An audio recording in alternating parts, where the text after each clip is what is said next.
GST merupakan cukai ke atas pembekalan barang dan perkhidmatan yang terus dari pengeluar kepada pengguna. Oleh itu, pengguna akhir hanya akan menanggung GST yang dikenakan oleh pengedar terakhir dalam rantaian bekalan dengan keuntungan yang ditetapkan pada semua peringkat sebelumnya. GST di Australia diperkenalkan pada 1 Julai tahun 2000 menerusi cukai yang mengamalkan nilai tambah sebanyak 10% ke atas kebanyakan barang dan perkhidmatan yang dijual. Oleh itu, tujuan pelaksanaan GST oleh Australia disebabkan oleh beberapa kepentingan iaitu bagi menjana ekonomi negara serta pertumbuhan ekonomi dan guna tenaga penuh. Cukai GST yang dikenakan oleh Australia diklasifikasikan mengikut 3 aspek utama iaitu kaedah pembayaran cukai tidak langsung, asas cukai adalah penggunaan dan struktur kadar adalah cukai profesional. Arah aliran hasil cukai GST negara Australia. Graf garis 2.2 menunjukkan arah aliran kutipan cukai pada tahap kerajaan persekutuan negeri dan kerajaan tempatan. Keseluruhannya, arah aliran menunjukkan peningkatan yang terus pada tahun 2013 sehingga 2019. GST adalah cukai penggunaan yang dikenakan ke atas jualan kebanyakan barang dan perkhidmatan di Australia. Perniagaan atau individu yang menjalankan perusahaan yang mempunyai perolehan tahunan melebihi jumlah yang ditetapkan diperlukan untuk mendaftar bagi tujuan GST. Sebuah syarikat di Australia adalah entiti yang berbeza dan berasingan daripada para pemegang sahamnya. Pendapatan yang diterima oleh sebuah syarikat adalah bercukai kepada syarikat selepas menggunakan tempat tinggal dan peraturan sumber yang sama seperti yang terpakai kepada individu. Selain itu, individu atau syarikat yang berada di Australia akan membayar cukai GST sebanyak 10% seperti yang telah ditetapkan oleh pihak kerajaan. Tetapi, tidak semua barangan dikenakan cukai kerana terdapat juga barangan yang dikecualikan cukai dan syarikat pengeluar tidak perlu mengenakan cukai GST terhadap barangan atau perkhidmatan yang mereka keluarkan. Syarikat tersebut boleh memfailkan tuntutan bagi input kredit cukai umum dan jualan ke atas kos yang dikeluarkan dalam pembuatan bekalan. Hal ini menunjukkan walaupun cukai GST diperkenalkan, tapi tidak semua barangan dikenakan cukai GST, tetapi terdapat juga cukai yang lain dikenakan ke atas barangan dan perkhidmatan yang tidak dikenakan GST. Oleh itu, pembeli akan membayar cukai, tetapi jumlah bayaran tidaklah sama seperti jumlah bayaran cukai GST. Pengenalan. Australia adalah negara yang mengamalkan sistem percukaian GST terhadap barangan kegunaan harian. GST dikenakan sebanyak 10%. Nur Haslinda menyatakan bahawa cukai adalah harta yang wajib dibayar rumah tangga dan firma kepada kerajaan. Cukai akan diagihkan semula dalam bentuk barangan dan perkhidmatan.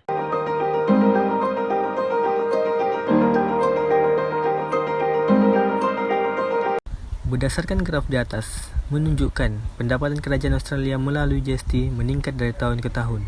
Hal ini kerana pada permulaan pelaksanaan GST, peratus cukai yang dikenakan adalah rendah dan kadar cukai dinaikkan sedikit demi sedikit selepas itu. Kerajaan Australia meningkatkan cukai ke atas syarikat-syarikat besar yang mengaut keuntungan besar dan golongan kaya yang mempunyai modal yang banyak.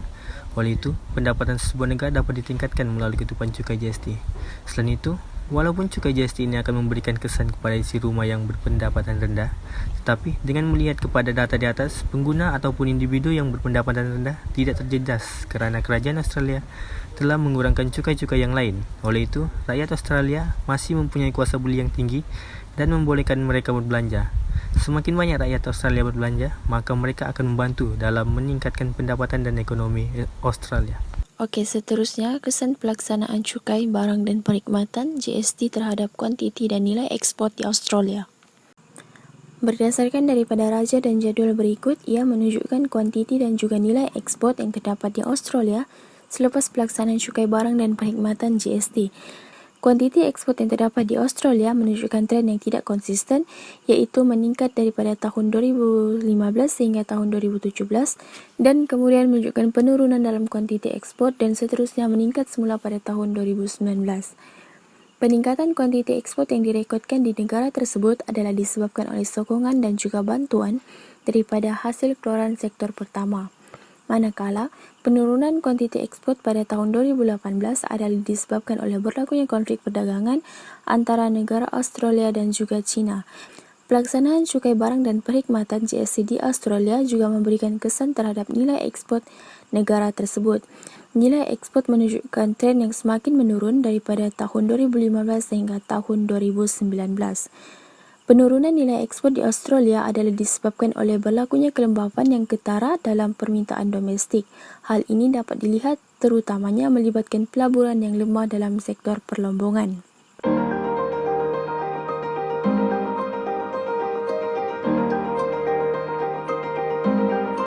Jadual tersebut menunjukkan jumlah purata perbelanjaan mingguan sebelum dan selepas pelaksanaan GST. Pada tahun 2000, Australia telah melaksanakan GST. Disebabkan pengenalan kepada cukai ini, isi rumah banyak mengeluarkan duit untuk berbelanja. Dapat dibuktikan melalui data daripada Australian Bureau of Statistics.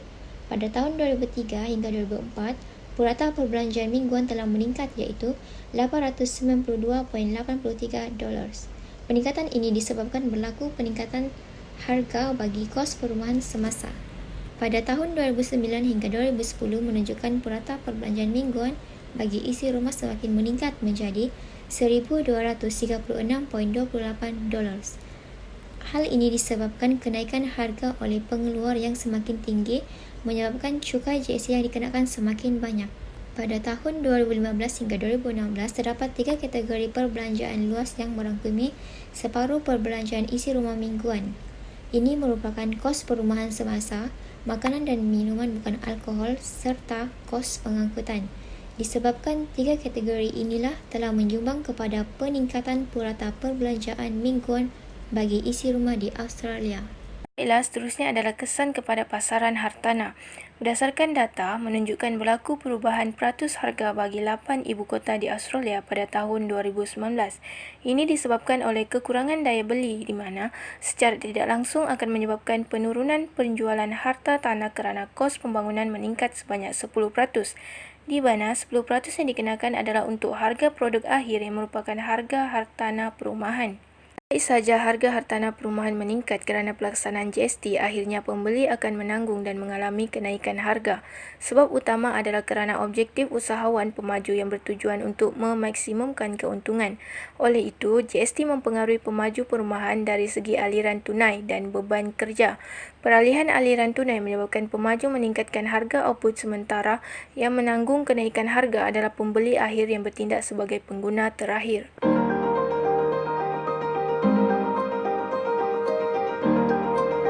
Kesimpulannya, pelaksanaan GST di Australia telah pun menunjukkan prestasi yang baik. Penggunaan sistem ini telah berjaya menjadikan Australia sebagai negara yang maju dan stabil. Objektif kerajaan telah berjaya dicapai kerana penggunaan sistem percukaian ini telah berjaya memberikan kesan yang positif kepada rakyat. Cukai yang dikutip telah diagihkan semula dalam bentuk barangan dan perkhidmatan.